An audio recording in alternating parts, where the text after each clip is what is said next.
Dear student, I hope you are fine and healthy. Today, in power transmission and distribution, we have lecture, the next lecture, and our topic is parameters of transmission lines, classification of transmission line.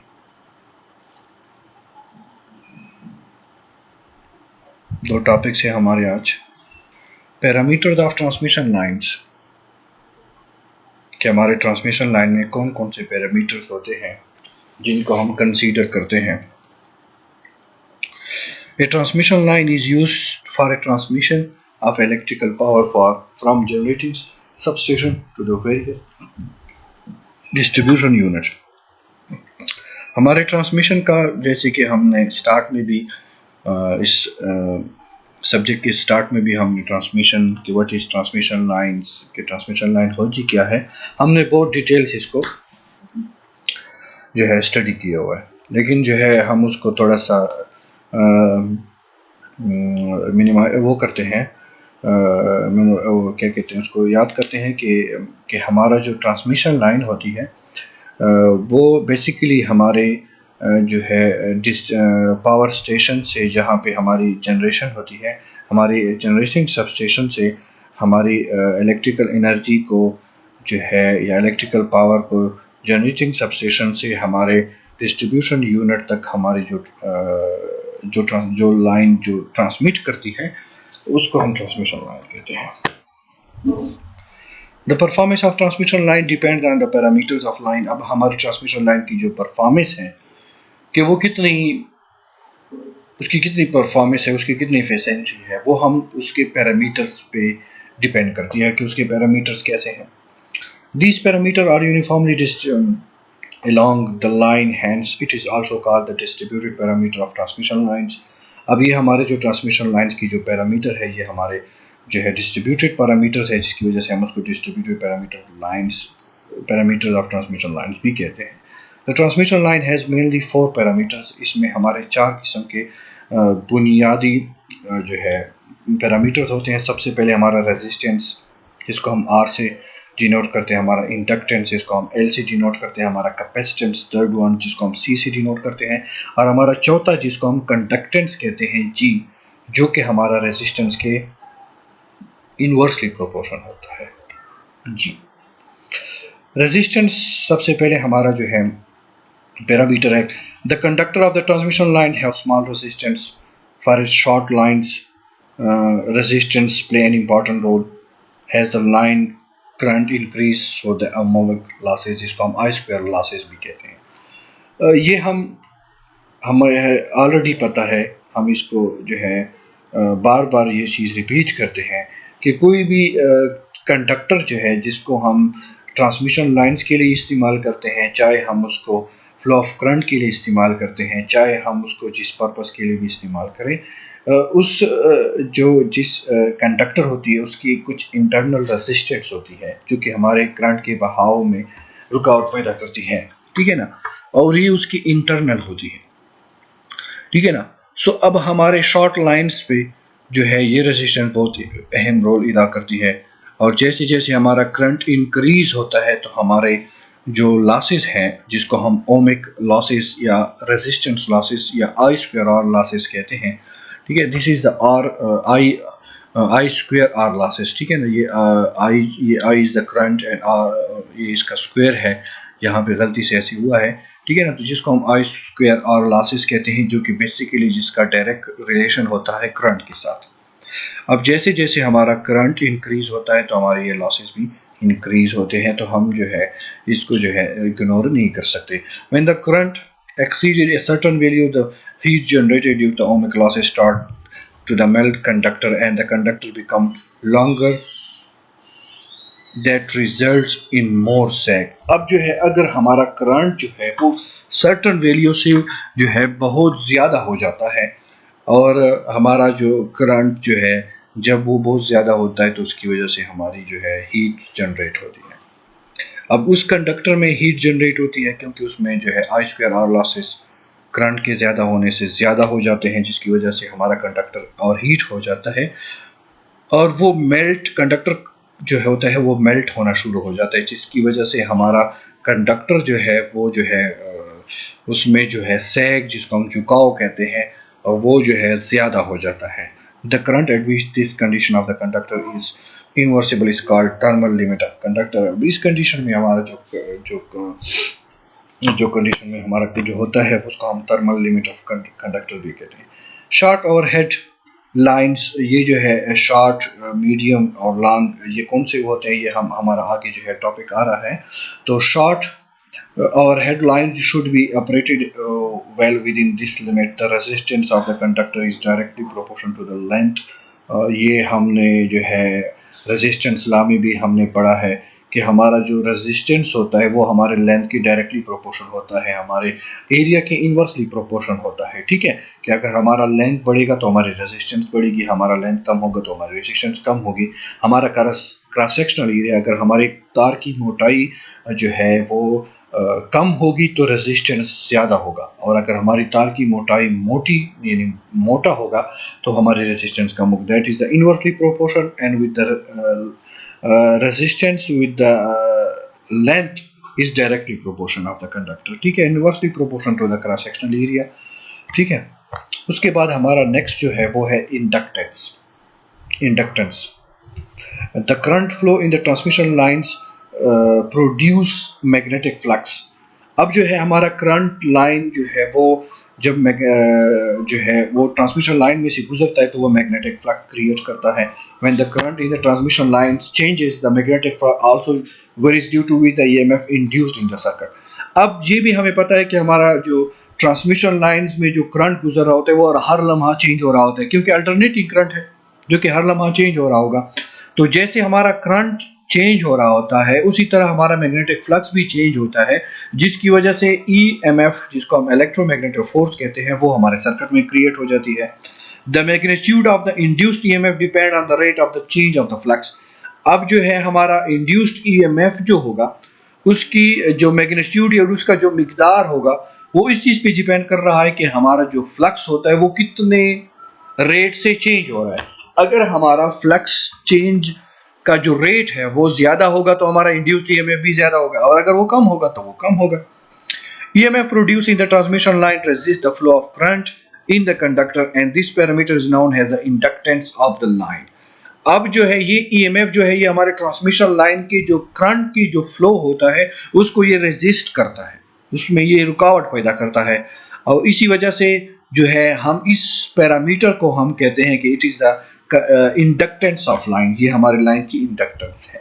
The symbol is L, इसको हम L C denote करते हैं, और L is measured in Henry, और इसका unit जो होता है वो हेनरी, जिसको हम एच सी डिनोट करते हैं। It is usually express in the smaller unit millihenry, इसका जो स्मॉल यूनिट है वो मिली हेनरी भी है। Manufacturer usually specify inductance value पर किलोमीटर और माइल, और जो हमारे मैन्युफैक्चरर्स होते हैं वो जो है साथ में ये स्पेसिफाई करते हैं कि हमारे कितने किलोमीटर्स या कितने माइल्स पे हमारा कितना इंडक्टेंस होगा। उसके बाद हमारा थर्ड जो है वो है कैपेसिटेंस। ठीक है, इन the transmission lines air act has A dielectric medium. This dielectric medium constitutes the capacitor between the conductor which store the electrical energy or increase the capacitance of the line। Simple सी बात है, हमारे जो transmission lines होती हैं वो जो होती हैं वो एक, दो या तीन, बल्कि नॉर्मली तीन तारे होती हैं जिसमें हम रेड येलो ब्लू कहते हैं। तीन फेजें होती हैं। अब तीन फेजों मीन्स के हमने दो, कैपेसिटर का इंटरनल स्ट्रक्चर क्या होता है, वो भी दो प्लेट्स होती हैं और दरमियान में कोई डाई इलेक्ट्रिक स्ट्रेंथ होता है। ठीक है ना, तो दोनों प्लेट जो होती है वो जो है उसमें जो है कैपेसिटेंस आ जाती है और हमारा चार्ज उसमें स्टोर हो जाता है। अब सेम लाइक इसी कंसेप्ट पे हमारा जो ट्रांसमिशन लाइंस होती है वो भी यही रोल अदा कर रही होती है, क्योंकि तीन फेजें हैं, मिसाल तीन फेजें, और उनके दरमियान में गैप जो होता है वो डाई इलेक्ट्रिक का काम कर रहा होता है, तो वो कैपेसिटेंस कैपेसिटर की तरह रिएक्ट कर रहे होते हैं, ठीक है ना।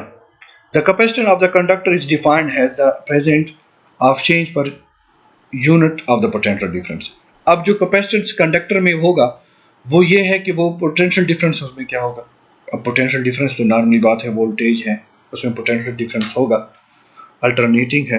Capacitance is negligible in short transmission lines, whether in long transmission it is the most important parameter. अब शॉर्ट ट्रांसमिशन लाइन में हम नॉर्मल इसको निगलेक्ट करते हैं, लेकिन लॉन्ग ट्रांसमिशन लाइन में ये हमारा ये पैरामीटर बहुत अहमियत रखता है। It affect the efficiency, voltage regulation, power factor and stability of the system. Capacitance जो है ये हमारी एफिशिएंसी को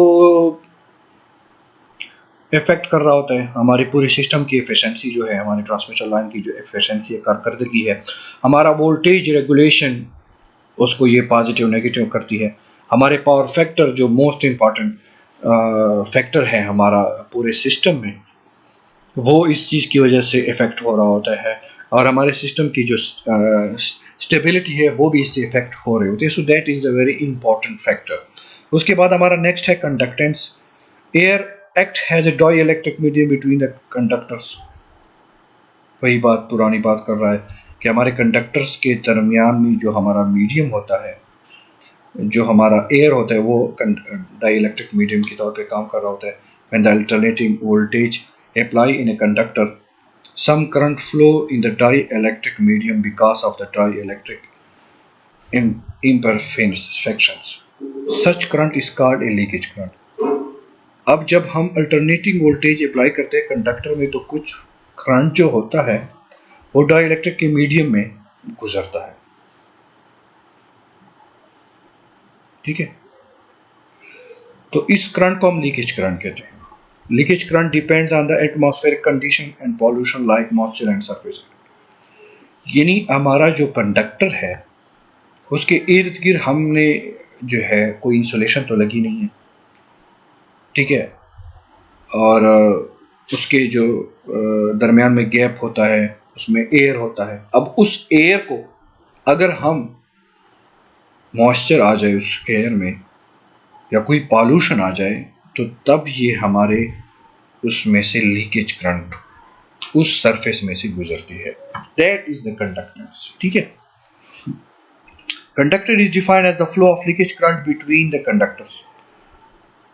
कि हमारा जो है कंडक्टेंस डिफाइन ऐसी होती है कि हमारा जो लीकेज करंट होता है जो कि हमारे कंडक्टर में से गुजरता है, it is distributed uniformly along the whole length of the line, ठीक है। ये हमारे पूरे लाइन के पूरे लेंथ के साथ यूनिफॉर्मली डिस्ट्रीब्यूटेड होता है। The symbol is Y represented and it is measured in siemens, ठीक है। सीमेंस या जो है इसको हम इसमें से मेजर करते हैं, और इसको जो हम डिनोट करते हैं उसको हम वाई से डिनोट करते हैं।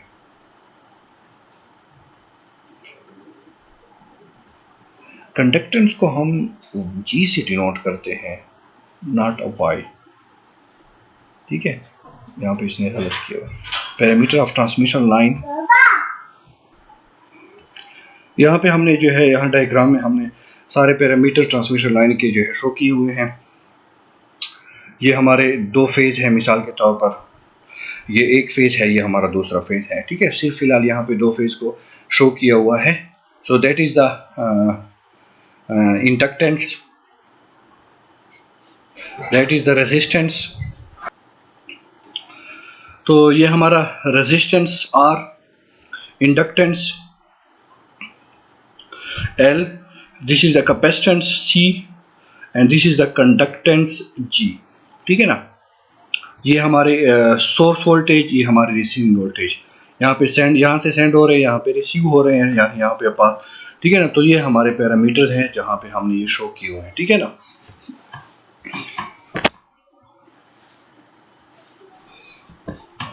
उसके बाद जो है हमारा नेक्स्ट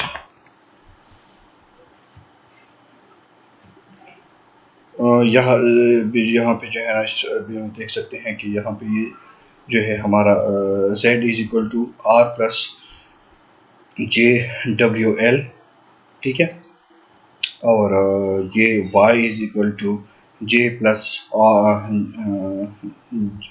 जे WC, ठीक है। So this is the resistance, this is the conductance, inductance sorry, this is the conductance and this is the capacitance, ठीक है।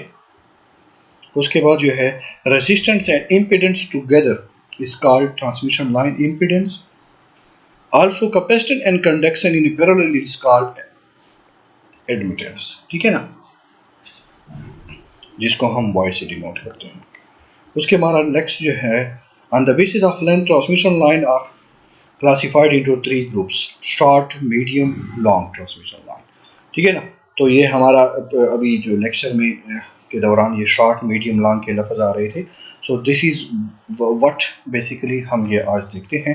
सो शॉर्ट ट्रांसमिशन लाइंस किसको हम कहेंगे? The line length is up to 80 kilometre. अगर 80 kilometre या 50 mile का जो हमारा जो है ट्रांसमिशन लाइन है तो हम उसको शॉर्ट कहेंगे, और उसका जो लाइन वोल्टेज होगी उसकी कैपेबिलिटी 20 किलो वोल्ट तक होगी। तो line is short is known as the short transmission line. The effect of the capacitance on the short transmission line is negligible. जैसे कि हमने अभी भी पढ़ा है कि इसमें capacitance को हम neglect करते हैं, और उसकी जो performance of the short transmission line उसमें जो है resistance inductance of the line is calculated, ठीक है। जिसको हम short transmission line को हम यहाँ पे देखो, ये हमारा AC सोर्स है जो कि जनरेट हो रहा होता है, और ये हमारे दो फेज है मिसाल के तौर पर। तो ये हमारा रेजिस्टेंस और ये हमारा इंडक्टेंस, ठीक है। उसके बाद हमारा नेक्स्ट है medium transmission line. The line which is ranging from 80 kilometre to 240 kilometre, 240, या जिसको हम कहते हैं 50 miles to 150 miles. The line voltage is between 20 kilovolt to 100 kilovolt is called medium transmission line.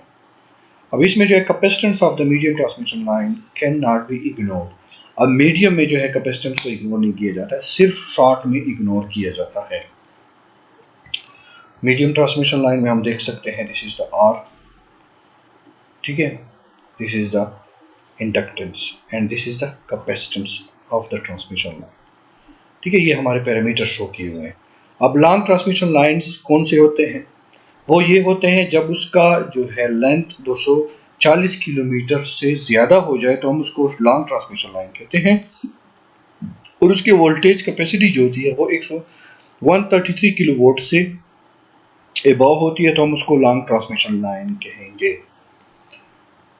All the four parameters resistance, inductance, capacitance and leakage conductance are found to be equally distributed along the entire length of the length। और इसमें ये चारों के चारों parameters को हम